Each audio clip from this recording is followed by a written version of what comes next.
shit come easy. I feel nauseous, believe me. Never had a lot of shit come easy. Had to work hard, struggle just to be me. Had to rise up just so they could see me. Did what I had to do just to feed me, and what was left over I put towards my dreaming. But the only thing in life that has meaning are the things you gotta work for, believe me. Take into your hands a plan, your own hands can land your own brand. And damn, I feel like no one takes accountability. They want the credibility, convincingly unwilling to put in the hours it takes to get some power. Don't be f***ing sour, take a cold shower. Scream until you're louder, work until you're prouder. And f*** all the doubters, they're just your downers. I swear to God they all let me down. I always fought just to wear the crown. I'm off at these fucking clowns who were all taught they deserve an ounce. It's only worth it if you work for it. It's only worth it if you work for it. I won't stop till they hear me now. I won't stop till I wear the crown.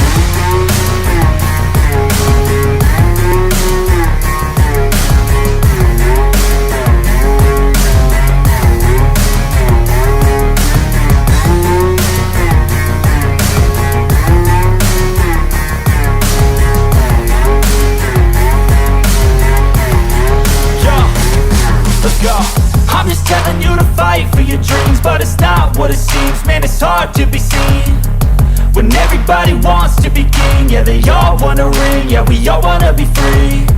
So show me what you got, what you bring, how you fight in the ring, how you take a fucking swing.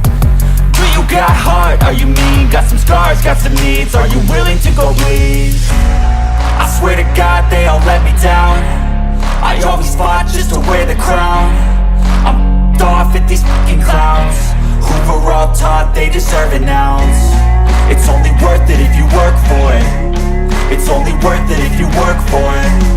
I won't stop till they hear me now. I won't stop till I wear the crown. I swear to God they all let me down. I always fought just to wear the crown. I'm off at these fucking clowns who were all taught they deserve an ounce. It's only worth it if you work for it. It's only worth it if you work for it. I won't stop till they hear me now. I won't stop till I wear the crown.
One by one, billion by billion, they're holding up half the sky.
One win away to go to the Stanley Cup Final. Welcome back to the channel, guys. My name is Gene. You guys are watching Lubed for June the 2nd, 2024, episode 86. We're one win away. One win away to be going to the big dance. Like, way to go, boys.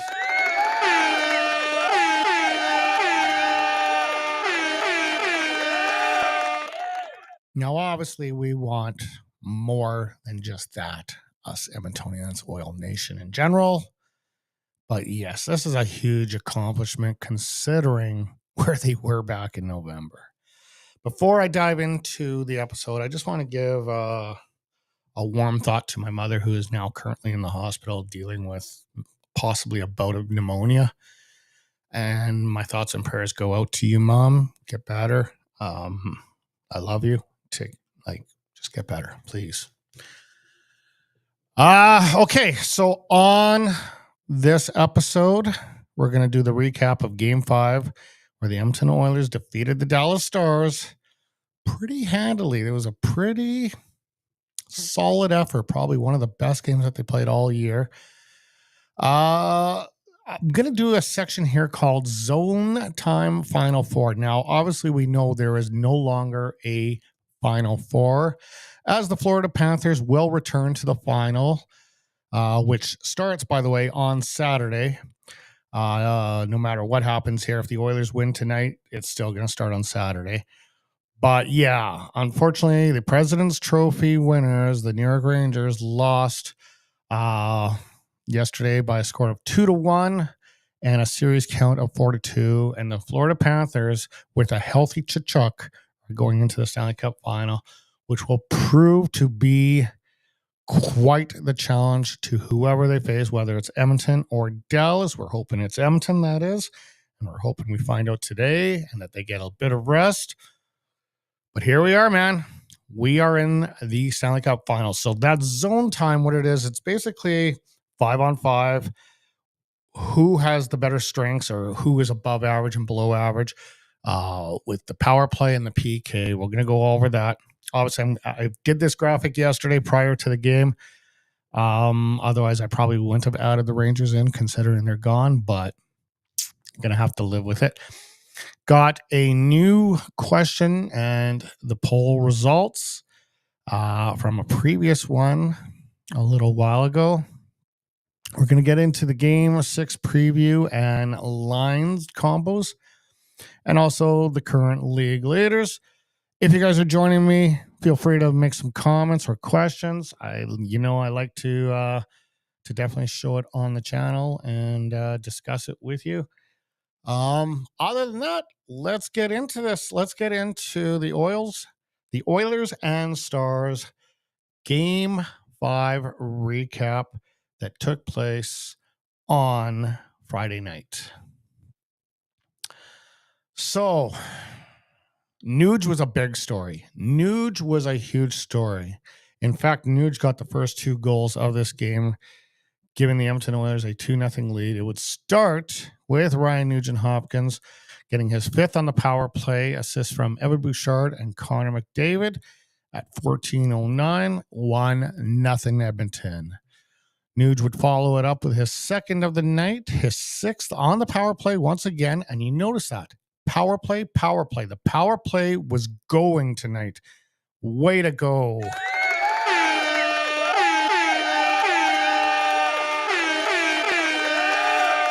Because the power play has been kind of stifling, so yeah, way to go. Anyway, Leon Draisaitl would get the assist and Evan Bouchard would get the assist. We have a 2-0 game going into actually, that was in the second period, that second goal. And then this guy made me look like a total twit with my workmates the other day. Philip Broberg. Yep, Philip the Pylon Broberg made me look like a twit. I was talking about how he was thrown in the lineup on Friday and how I was displeased with it because there's been many games where he looked like an absolute pylon but he got a goal. He got a goal. Made me look silly. But congratulations, Philip Broberg. Nice to see him. And this is also his first ever playoff goal. Way to go. Adam Henrique and Evander Kane also get the assists on that. 3-0. That was at 5:09 of the second period. And then we go into the third period where Wyatt Johnson. Now, this is the only one that went past Stuart Skinner, but it was, honestly, I got to give props to Wyatt Johnson for this play. It was a tip shot, but in an unthinkable manner. He basically tipped his blade of his stick down and caused it to be basically a ramp for the puck. I've never seen a play like that. I thought it was very clever, very unique.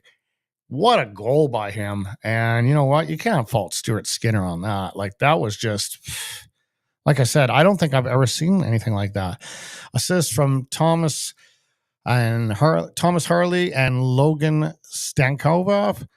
We have a 3-1 game. Actually, this would be the final, and the Oilers have a 3-2 lead in the series.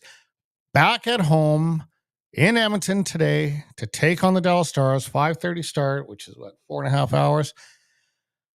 Wow, this series could wind up ending up being over by the end of the night. I'm pumped. I'm absolutely pumped. Let's go into the statistical breakdown for this. And there you go. I got Broberg. I had to throw a picture of him considering he got that one goal. It was a beautiful shot too. Just picks the top corner. And that was Evander Kane was actually on the faceoff dot because I think it was Henrique got kicked out and Evander Kane had to come in and take the faceoff. Perfectly placed pass. Perfect shot. Awesome. We're going to start off with the shots on goal as it was 26-20 for the Oilers. Again, Oilers always seem to dominate this stat.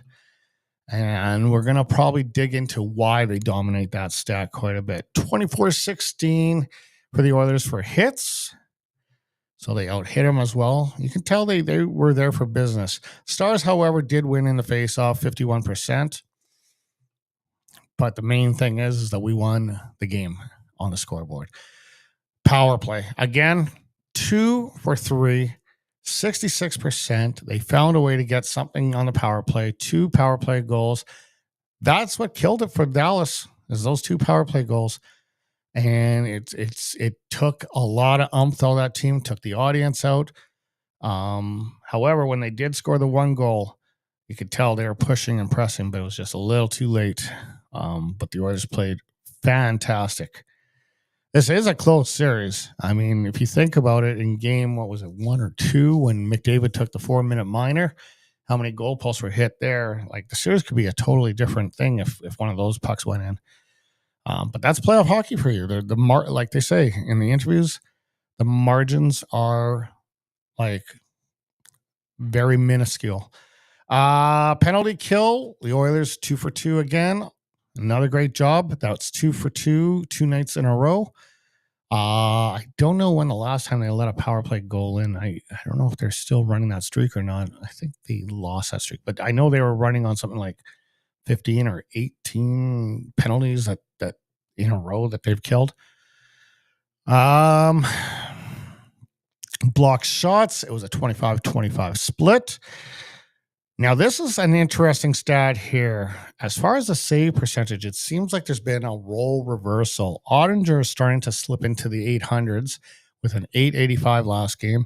Stuart Skinner, 950.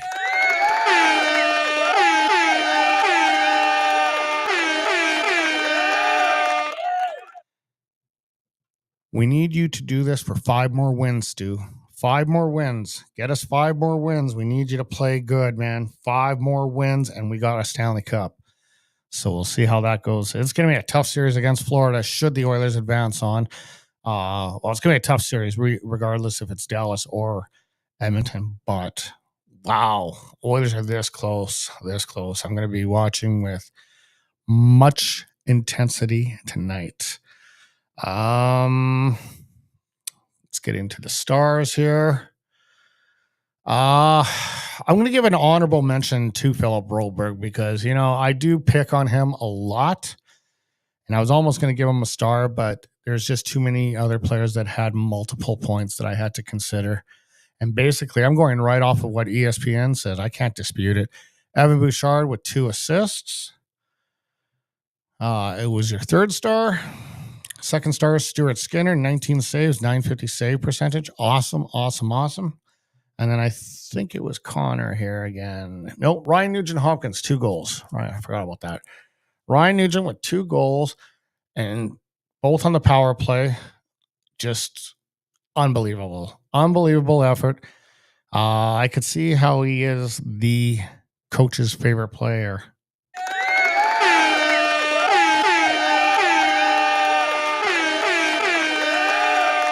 It's just an ongoing joke running in the dressing room there, how he is the coach's favorite player, how he does whatever the coach asks and all that. So kind of the teacher's pet kind of thing.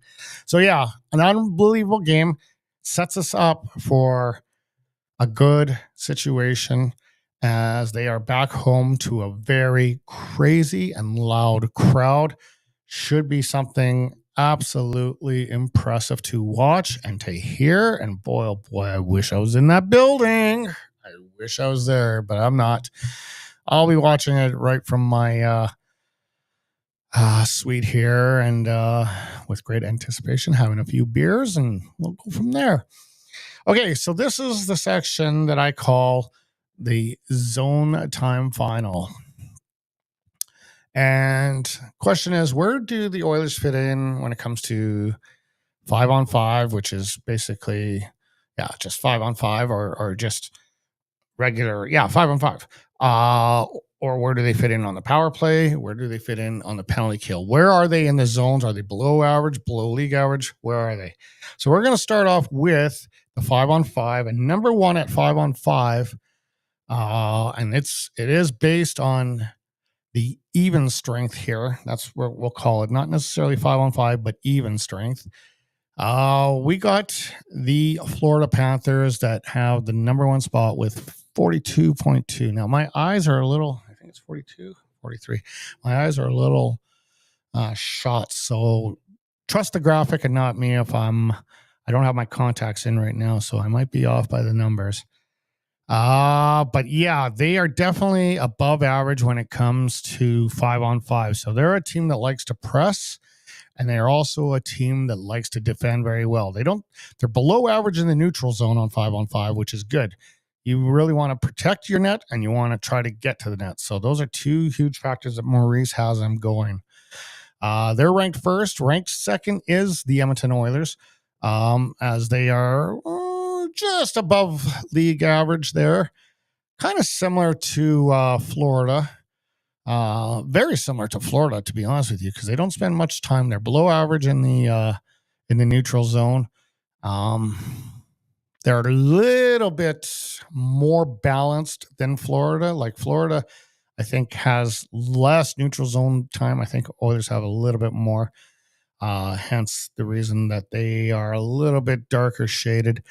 And they are hovering in at around, 41? I honestly, 41, it looks like 41. I should have had my glasses, guys. Sorry about that.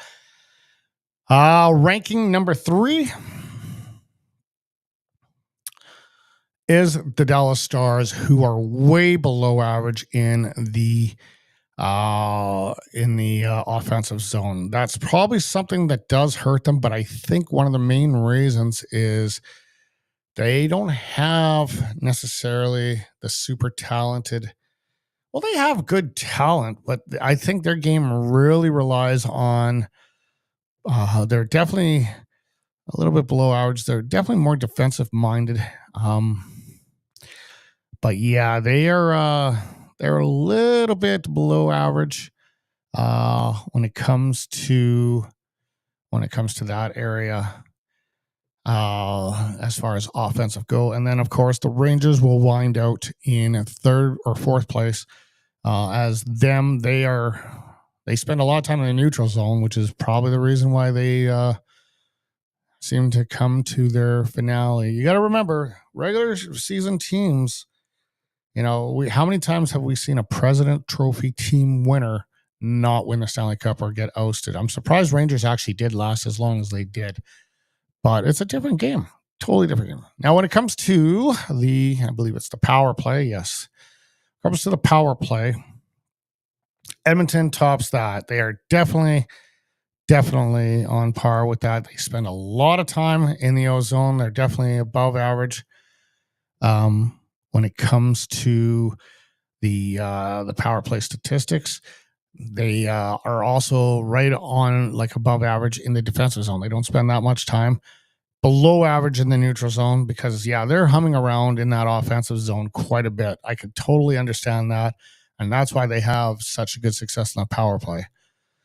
When it comes to the Dallas Stars, they're a little bit back, not by much. Again, they're not really in the neutral zone either, but they're not quite as prominent as the Edmonton Oilers are. That's why they're in second.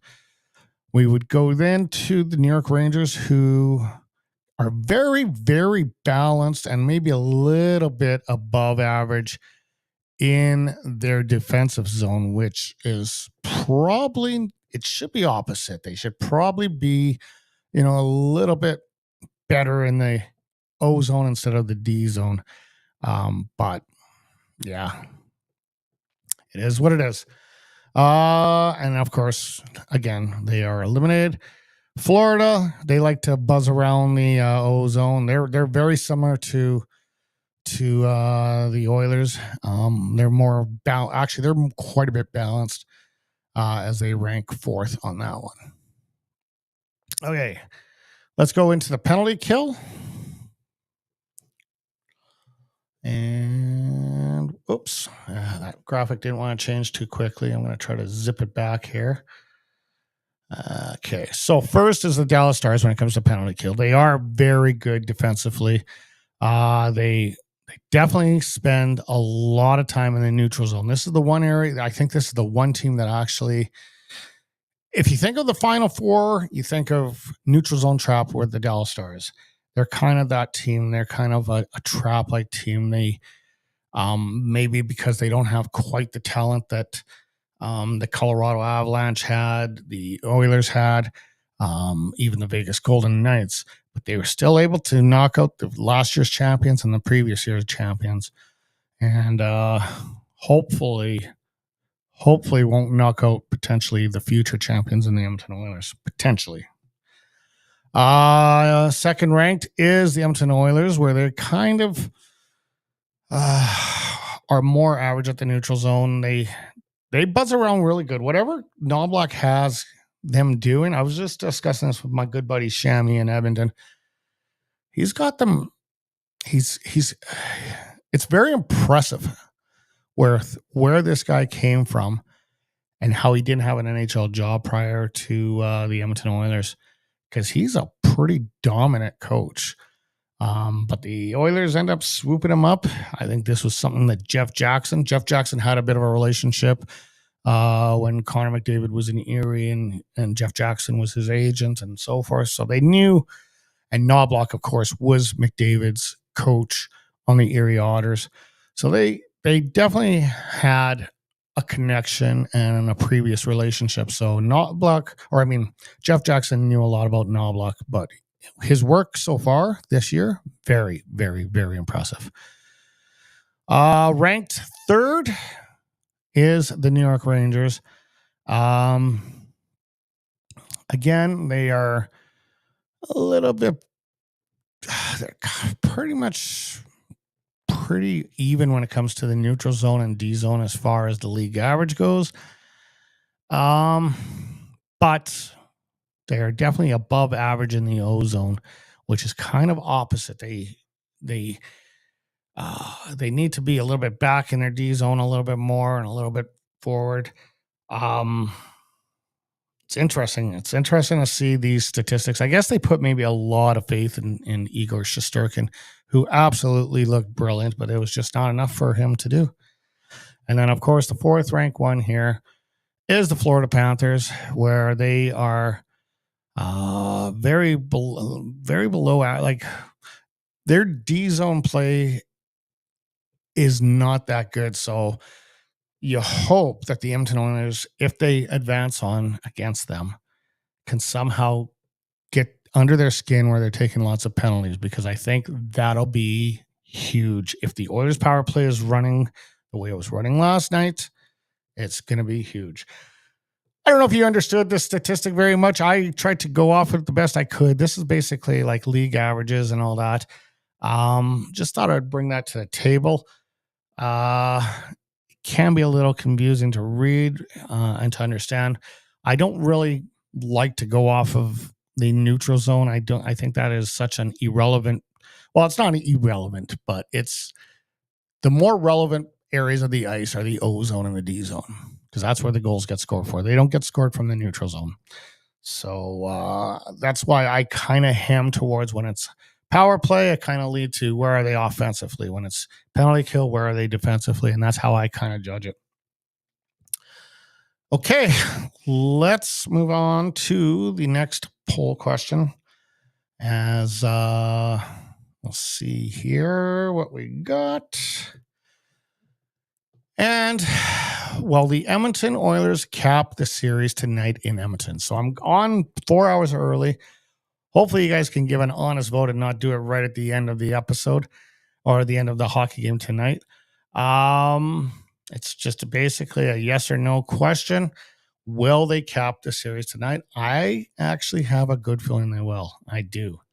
I'm still going to be a neurotic mess. That leads us to a question I had a few weeks ago. And this was prior to the Canucks Oilers series. Pending tonight's result, how will either the Canucks or Oilers fare up against? So I think this was the episode leading into Game 7 in the Western Conference Final. The Oilers will advance to the Stanley Cup Final. 67% of you guys said that. The Canucks will advance to the Stanley Cup Final. 33%. The Stars will advance to the Stanley Cup Final.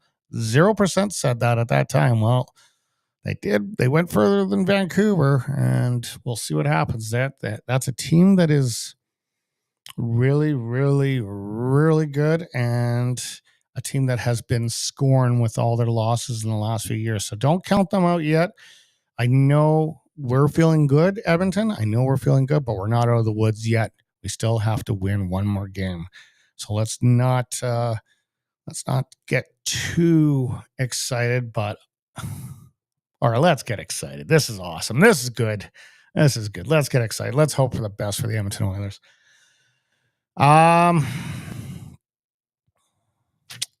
Let's go into the preview or the lines. I don't know why I call it game preview, because realistically, it's just the lineup changes. There hasn't been much changes with the Edmonton Oilers lineup. Actually, to be honest with you, the forward lines is pretty much exactly the same. There is only one little tweak. Oh, actually, no, sorry. Derek Ryan comes in for Carriage, which I had last time. And Holloway and Kane swap sides. But other than that, that's it for your forward lines. When it comes to the Dallas Stars, Bork is in now. I forgot the player that was going out, but Bork is going to be replacing that player.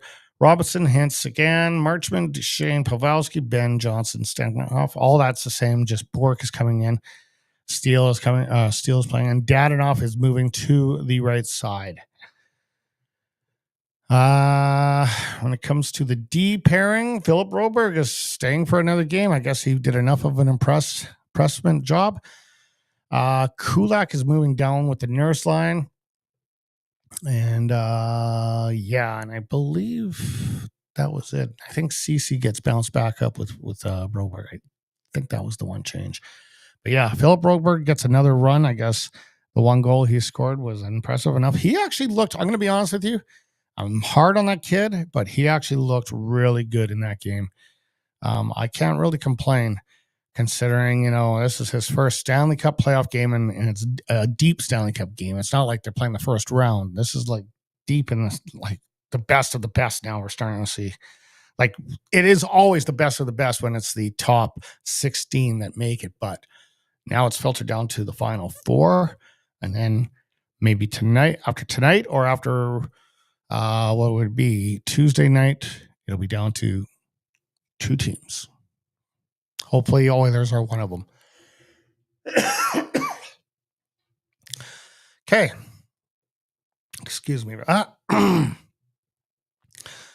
Lindell, Heiskanen, Harley, Tanoff, Suter, and Petrovic. Tanoff, what a warrior, man. Like, he was in a boot. I think he's playing on a fractured leg or something. But he played last game. I did not expect him to play.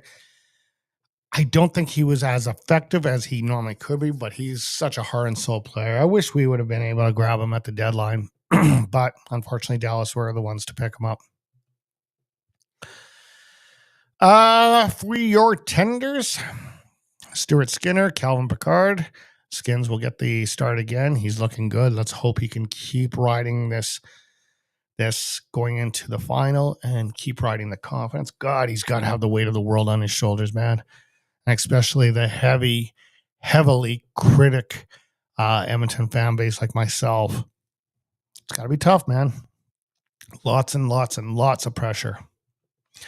Ozinger will be starting for Dallas, as far as I know, and Hakanpää is still day-to-day.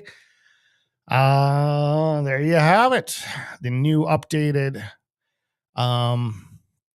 stats has Hyman with 13 goals, Draisaitl with 10, Wyatt Johnson with 10, Verhaeghe with 9, Nuchiskin with 9. Point leaders are, look at this. You look at this. 4 out of the 5 are Edmonton Oilers. McDavid with 29, Draisaitl with 27, Bouchard with 25, and then there's a little bleep in the map there with Trocheck of the New York Rangers with 20. Followed by Ryan Nugent-Hopkins with 20. That is freaking unreal, man. Way to go, boys.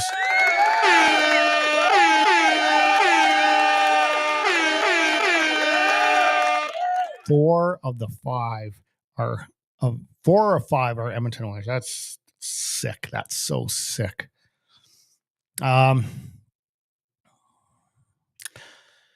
it comes to save percentage, the newly ousted Igor Shesterkin will end his playoff year with a 927. Andre 917 currently. Bobrovsky 908. And Skinner with an 890. So I'm probably going to knock Shesterkin out after this episode. And then I think what I'm going to do is on one of the last episodes, or maybe in the middle of the Stanley Cup Final, I'm going to start showing you the actual ranking of where everyone did. Joseph Wall still ranks number 1. And I mean, he only played like 2 games or 3 games. So that's why I didn't want to do it, because if I did the top 5, none of the current goaltenders that are playing would be in there, because they have more games, which pushes their average down more, right? And so it's not really a fair assessment to give Joseph Wall all the credit when they were out in the first round.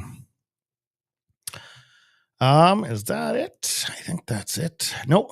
And our plus minus, Evan Bouchard, a plus 15. Forsling, a plus 11. Hyman, a plus 9. Ekholm, plus 9. Ekblad, plus 9. There you go. Again, 3 of the 5 are Edmonton Oilers. Way to go. This team is playing extremely, extremely, extremely well.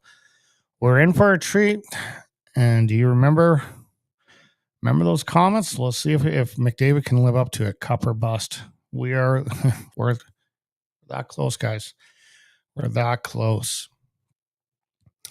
Okay, we're going to go into final thoughts here. And I didn't move up here. So there's a game 6.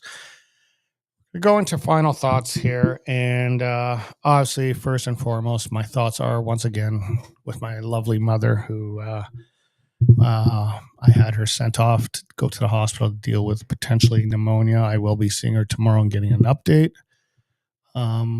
that's very concerning when you're at her age of 86. That, when, an illness like pneumonia could be very, very bad. So I'm hoping for the best for her. I know she's in good hands, and I will see her tomorrow. Other than that, guys, we have one series wrapped up, one to go. And we will see what happens here. If the Oilers don't win tonight, they go back to Dallas for a Tuesday night Game 7. Let's hope that they can wrap it up tonight. Let's go, boys. Let's go to the Cup Final. Let's cap this series tonight. You guys, you have a great evening. If you are witnessing this channel for the very first time and like the content that I bring, feel free to hit that like, share, and subscribe button.